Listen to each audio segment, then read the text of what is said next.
That sounds amazing.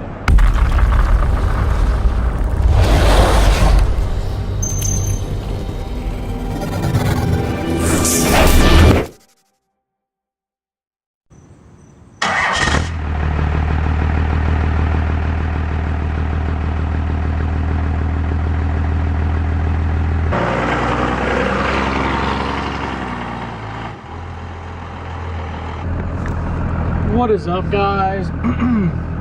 We are currently driving the first gen, if you couldn't tell. We're doing a little driving test because you guys don't know it yet, but we're putting the hood stack back on the truck. But I figured if I'm gonna keep taking the exhaust off and putting the hood stack back on and then putting the exhaust back on, I should at least make it beneficial for you guys. So what I'm gonna do is we're gonna record all the data before the full exhaust, and it's a full 4-inch exhaust with a muffler as well.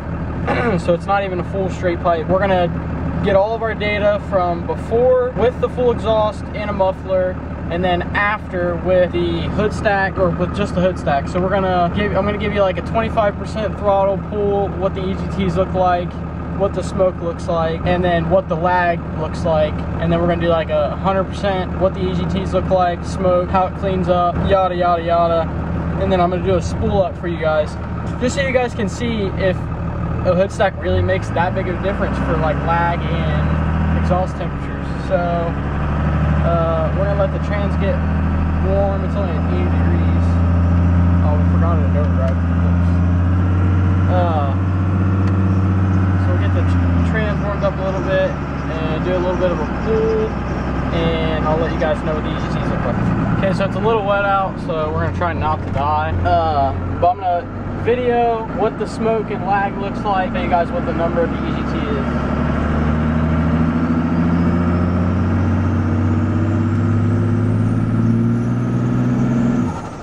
Okay, so that was 900 degrees at 25 or 40% throttle, and then I don't know if we'll be able to get a full pull before we have to turn.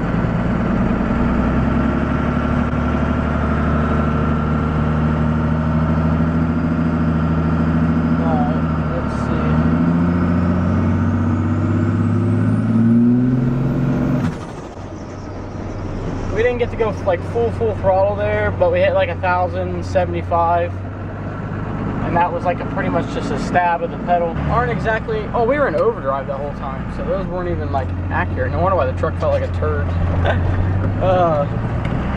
Maybe we'll do some pulls on the way back to get a little more accurate numbers, but we're gonna come down in here and do a spool up if there's nobody down here. This is my rowdy spot close to my house. We could probably get a good little pull on this little gravel road. Obviously the truck's not gonna hook up, but it'll give you an idea of what the temperatures are gonna look like when you're getting rowdy. Because we're gonna do this exact same test on all the exact same roads with the hood. So we're gonna start getting in it, let you guys see. Oh, Jesus. We hit like 1,200 degrees. And the truck started getting super sideways. Let's try to get a spool up. I'll put the camera outside of the truck, and then I'll let you guys know the numbers. After the tires start to chirp, I'll let out, and that'll be our number, our base number that we use.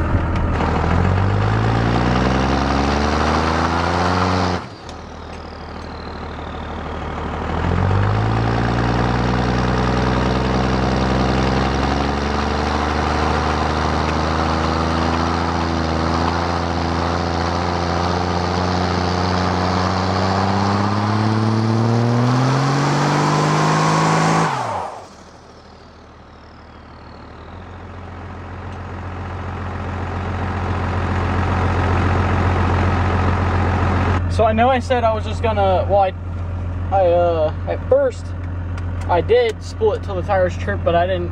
It's wet out, so it literally, like, they chirped at like 400 degrees.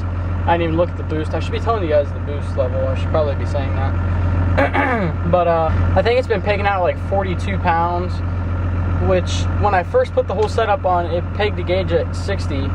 Or it pegged my 60-pound gauge. I think I have a huge boost leak or something fuel-wise. I know I have a fuel pressure issue for sure, which should be getting fixed this week. But I don't know if something major's changed or what, or something went wrong and maybe the gauge wasn't accurate. I don't know. But I think it's like been like 45 or something like that has been our peg out. But so after I realized that it was wet, I was like, okay, I'll just do get the tires rolling. And I think it was like 1200 degrees before the tires really started to smoke. So that's, I guess, a good data sheet. Okay, so I just did a really good pull. I didn't get it on video because it was kind of last minute, but we hit 1400 degrees. That was like pegged out, almost like full cleanup. So we'll go with that. 1400 degrees. I think it hit like 42 or 43 pounds. So I guess it's a good base numbers. So after we put the HOODSTACK on, we'll do those exact same tests and see how it does.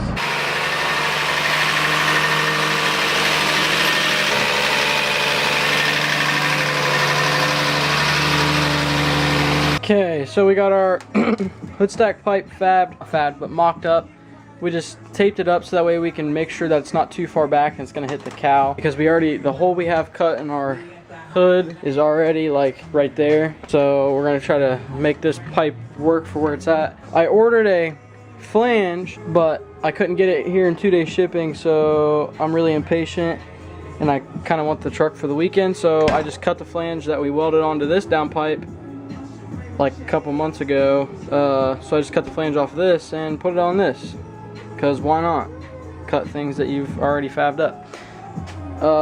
So we're about to throw this on there, make sure it's not going to be too far back, and then start welding her up. And then pretty much the HOODSTACK piping should be done tonight, but really the time consuming part is we got to sand this hood down and paint it, and I want to get all this insulation off too. So that'll be the time consuming part. So it'll probably be a couple days. it'd be awesome if I can finish it at night, but the pipe will be on, but the hood most likely won't. So we're about to throw this on there and see how it fits. Okay, so when we fabbed it up, it was pointing back just a tad. So we kind of roughly drew up an angle here. I really need to invest in a chop saw, like a metal chop saw, because cutting everything with a freaking hand grinder is just so time consuming and it's not accurate at all. Like cutting this out, like that was just a nightmare. So definitely need to invest in one of those in the future, but for now we have to make do. We'll cut this out, and then if it's uneven we'll grind it, you know, till it's even. Okay, so 3,000 years later of grinding, we got the angle we need. So what I do is after I tape it up and check that it's gonna work, I'll just peel up one corner, tack it, so that way, you know, you have it in the exact spot you know it fits. So I'm gonna tack it here, then peel the rest off and clean it all up and tack it, and then put tacks up and then check it again. I got this thing. I had to take the guard off, which is, you know, sketchy, but send it, I guess. This thing is awesome. Cuts down like time by a lot. Because instead of cutting, I just grinded it all the way down to where it needed to be. But about to tack this up and then go from there. Finished product. I'm self-taught and I'm getting better. No pinholes, no nothing. Full bead, cheap welder. And you know, this doesn't, I mean, I didn't grind any of my welds down. I just cleaned up the splatter, which with these welders you get quite a bit of splatter, but nothing crazy. But for being a freaking self-taught, I mean, I was taught in school like the fundamentals of it, but never like full bore like professional welder. No pinholes, no nothing, no leaks. Didn't have to, like the last downpipe I made, I had to freaking weld it and then check it, then fix pinholes and stuff, because you know I was still learning, and I still am learning. Like I'm nowhere near a good welder.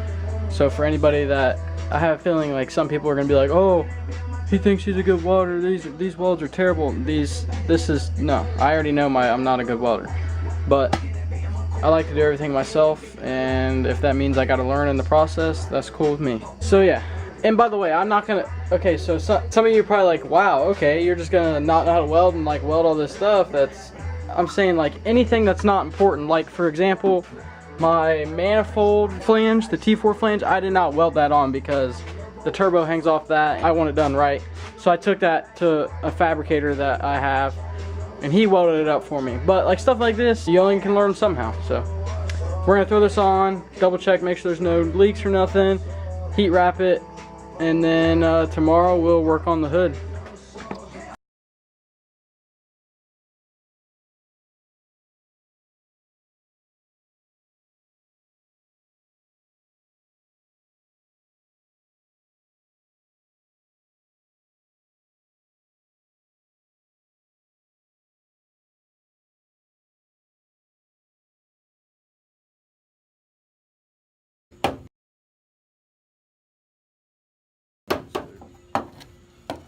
I might need a new blade. Yeah, definitely needs a new blade. Good lord, that is awesome. Maybe not. Dude, it comes right off. That is amazing. That is so crazy. That is definitely worth the money. That is nuts.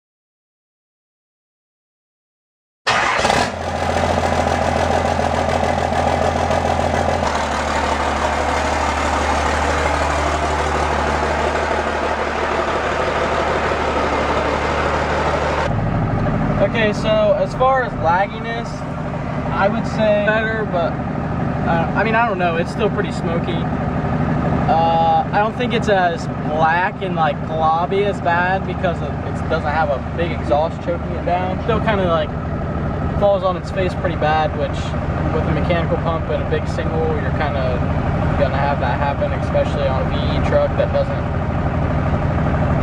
turn a whole lot of RPM.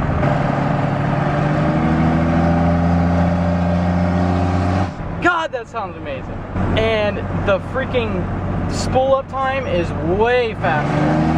Like, fuck. That fucker actually takes off now. Like, it actually like puts you in the seat. Before, like, I mean, it would put you in the seat, but it was like gradual, like a snail into the seat. Spool's way quicker now. It's almost like a light switch like it used to be.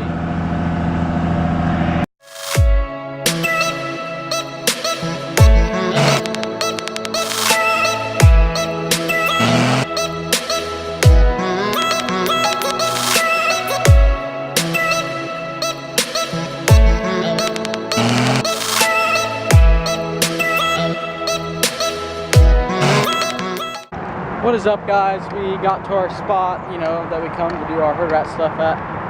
Just wanted to kind of show you guys what the hood stack looks like on the truck, show you guys what I had to do to get it on. Oh my god, was it a nightmare. Okay, it wasn't really a nightmare. It was like, okay, so this would have been easy peasy if I were to cut a hole while I was making this pipe. I had to use an existing hole in that turbo with that type of down pipe or up pipe, and with 4-inch pipe, it's not exactly going to hit the exact same hole as a factory turbo with 3-inch piping would. So we had to do some stuff to make it work. It was mostly the opening and closing part that was like a real pain, because we had to, like, I'll show you guys in a second, but here's what the hood stack looks like. It's the Grant Rock kit that you can, I think it's either Grant or Grand Rock. I just got the miter cut. I think it looks way better. And it comes with the stack ring. Obviously got to cut a gigantic hole in your hood, which we have 2 hoods, by the way, so you guys will see my clip in here.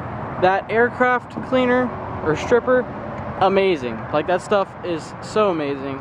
Literally, it had like 8 to 10 like coats of paint, a sand, like 80 grit, 60 grit, a freaking wire wheel, and then a hard wire wheel would not take the paint down to the metal. Like, it would not even hardly affect it at all.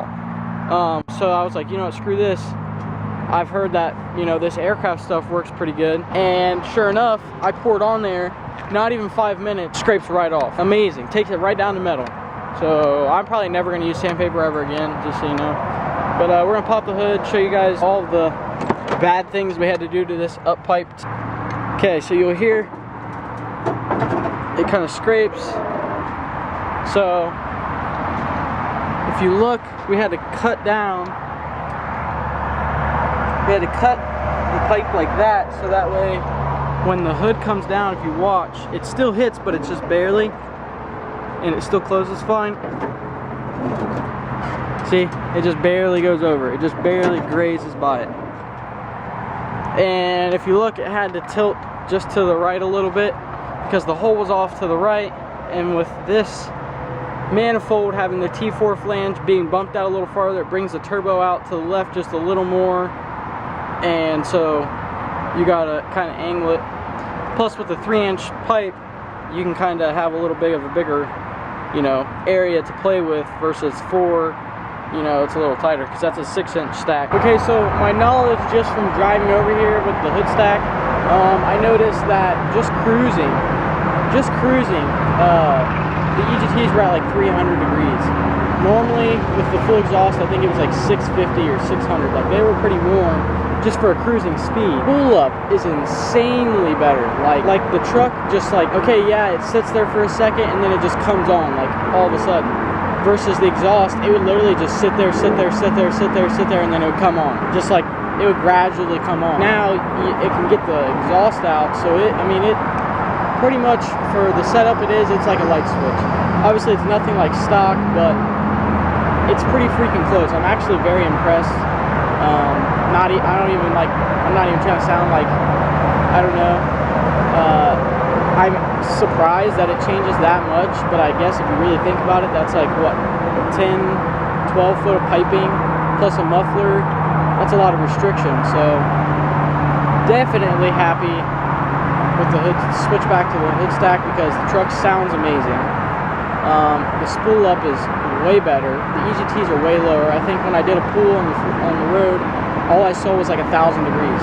Like that was it. I think it was 1,100, but that wasn't full flat and held it there. It was more of like kind of got to the point and then let out. So definitely suggest this to, which a lot of you guys, I mean, seeing a HOODSTACK first gen isn't a rare thing, but I just wanted to do this test for you guys so that way you knew, you know, like on hand, okay, if I do this, I know for sure it's going to change something. For me, it actually did. Like I expect to see some change, obviously, but not as drastic as it is. Like I'm curious to see what the dead stop spool up is like, but cruising, the spool up is like way better. So we're gonna do a couple the tests that we did when we were here and get out of here.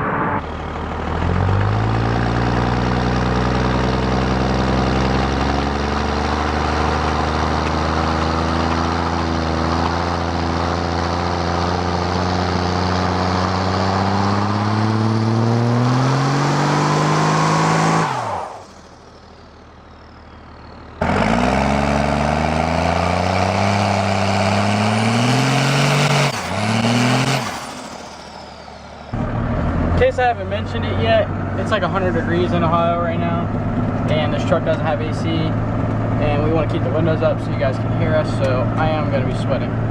And all these rocks are sticking to the tires because we just did a burnout. By the way, so, in the burnout, extremely fast spool up, like it lit the tires almost immediately. Okay, that might have been an exaggeration, because if you look at the video, it really didn't light them immediately. I think we saw 1,024 degrees. That was literally the highest it got, and we stayed in the burnout for a minute. But we're getting ready to do this pool on this dirt road like we did, because like I said, we're going to do everything the same way, and then see how it goes. Let you guys see. Oh Jesus, we hit like 1,200 degrees.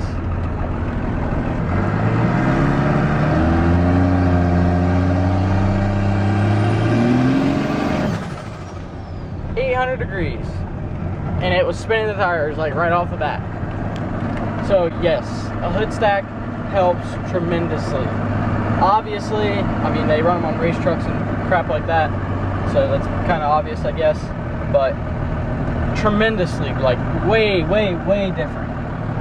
I know a lot of people will run them just because they look cool, which, don't get me wrong, they look sweet. But there actually is some benefit to them. I shouldn't say some, a lot of benefit to them. But we're gonna go wash this thing, and I will see you guys in the next video. Deuces.